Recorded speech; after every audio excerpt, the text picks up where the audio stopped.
Hello मित्रांनो, कसे आहात सगळे? अपेक्षा करतो की तुम्ही आनंदीच असाल. मी तुमचा SST टीचर किरण सोनवणे आणि आपल्या यूट्यूबचं चॅनलचं नाव आहे किरण सोनवणेचे. ठीक आहे. तर आपलं कोट गप्पा मारायच्या पण अभ्यासाच्या. गप्पा कशाच्या? अभ्यासाच्या. तर राहिलेल्या उरलेल्या गप्पा मागच्या व्हिडिओतल्या आपण आता मारून घेऊ. ठीक आहे. आपण गप्पा मारणार फक्त अभ्यासाच्या, टेन्शन घ्यायचं नाही. ठीक आहे. बघा, आपण घेतलेला आहे क्लास 6 चॅप्टर नंबर 2 NCERTचं बुक है. आजचा वीडियो मराठीत है. ठीक है. NCERT बुक है ओशन एंड कॉन्टिनेंट. ओशन के बारे में हमने जानकारी ली, कॉन्टिनेंट्स के बारे में आधी जानकारी ली थी. जो 7 कॉन्टिनेंट थे तो 3 खत्म हो गए थे, 4 बाकी थे हमारे, 4 रिमेन थे. तो 4 मैं अब ये वीडियो में कवर करने वाला हूँ. ठीक है. तो मैं वीडियो जब एडिट करूँगा तो पार्ट ए पार्ट बी डालूंगा इससे. ठीक है. तो आपको पार्ट ए पहले देखना है, पार्ट बी बाद में देखना है. तो कॉन्टिनेंट की डेफिनेशन तो मैंने पहले ही पढ़ा दी थी आपको. ठीक, एक बार इसे रिपीट करेंगे. What is continents? कॉन्टिनेंट्स का मतलब क्या होता है? A large continuous land mass, है नहीं, एक बड़ी सी क्या जमीन का पीस या जमीन का टुकड़ा, दैट फॉर्म वो बनाता है, क्या बनाता है? A major part. Major mean मुख्य भाग. कैसे बनाता हो? The earth surface. देखो, जो हमारे खेत है 1 या 2 एकड़, वो भी क्या हो, लार्ज लैंड मास है हमारे लिए. लेकिन कंडीशन क्या है कॉन्टिनेंट की? उसने अर्थ की सरफेस बनानी चाहिए. तो हमारा जो खेत होता है 1-2 बीघा 3 बीघा, उससे हमारे खेत तो बनता है लेकिन हमारी अर्थ की सरफेस नहीं बन पाती. ठीक है. इसलिए वो हमारे कॉन्टिनेंट में नहीं आता. कॉन्टिनेंट का पार्ट होता है वो. ठीक है. तो अ लार्ज कंटिन्यूअस में बड़ी सी, और मीन्स अखंड म्हणतो आपण मराठीत त्याला पूर्ण. ठीक आहे. A large continuous landmass mean जमिनीचा तुकडा, that forms a major part of earth surface. असा जमिनीचा मोठा तुकडा की जो पृथ्वीचे पृष्ठ तयार करतो, त्याला म्हणतो आपण कॉन्टिनेंट. ठीक आहे मराठीमध्ये. आता 4 बघितलेत आपण, 3 बघितले होते, आता 4 बाकी आहेत, तर 4 बघणार आहे आपण. तर 4 नंबरचा आहे साऊथ अमेरिका. ठीक आहे. आपण पहिले बघितले होते एशिया. ठीक आहे. सेकंड नंबरला बघितला होता आपण युरोप. ठीक आहे, सॉरी, युरोप हिच्यामध्ये बघणार आहे आपण. ठीक आहे. पहिले आपले 3 झाले होते, हिच्यामध्ये 4 बघणार आहे आपण. ठीक आहे. पहा, साऊथ अमेरिका, नॉर्थ अमेरिका बघितला होता. साऊथ अमेरिका सुरू करू. आता या साईडला आपण काय लिहिलं आहे? कॉन्टिनेंटचे नाव लिहिले आहे, आणि ह्या साईडला काय लिहिलं आपण? त्याचे स्पेसिफिकेशन लिहिले, म्हणजे कॉन्टिनेंट आणि त्याचे स्पेसिफिकेशन. ठीक आहे. पहिले साऊथ अमेरिका म्हणजे दक्षिण अमेरिका, याचं स्पेसिफिकेशन काय? Amazon forest. देखो भाई, ये साउथ अमेरिका कॉन्टिनेंट में तो अमेज़न फॉरेस्ट है डायरेक्ट, है कि नहीं, अमेज़न फॉरेस्ट है कि नहीं. तो अमेज़न फॉरेस्ट में अमेज़न रिवर रहती है. तो ये अमेज़न फॉरेस्ट में हमारे जो इंसान की जो ऑक्सीजन फैक्ट्री बोलते हैं, वो बोलते हैं अमेज़न फॉरेस्ट को. क्योंकि वर्ल्ड में तो अब फॉरेस्ट क्या चालू है? डिफॉरेस्टेशन चालू है नहीं.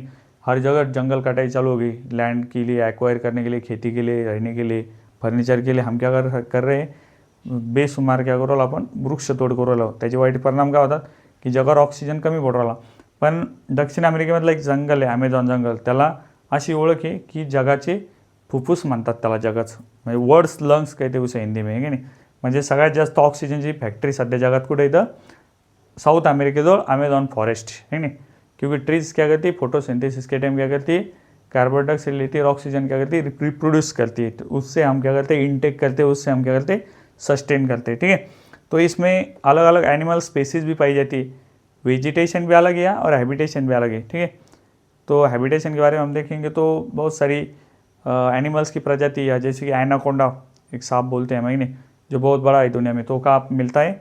अमेज़ॉन फॉरेस्ट में मिलता है. और ये रेन फॉरेस्ट है. ठीक है. उसके बाद में 5 नंबर पे आता है अंटार्कटिका कॉन्टिनेंट. तो Antarctica continent mostly southern part में आता है, साउदर्न पोल के पास आता है, तो इसलिए उसे साउदर्न मोस्ट कॉन्टिनेंट बोलते हैं. इसके इर्द गिर्द मीन चारों तरफ कौन सा कॉन्टिनेंट ये होता है? ओशन. तो साउदर्न ओशन होता है. ठीक है. यह एक्सट्रीम कोल्ड है. इसकी कैरेक्टरिस्टिक क्या? एक्सट्रीम कोल्ड मतलब ये क्या है? ठंडा रहता है, बहुत सारा क्या रहता है? ठंडा. तो यहाँ की स्पेसीज भी अलग अलग है नहीं. यहाँ पेंगुइन मिलते हैं, कुछ पोलर बियर मिलते हैं, कुछ सी बर्ड मिलते हैं, सील मिलते हैं कुछ, नहीं.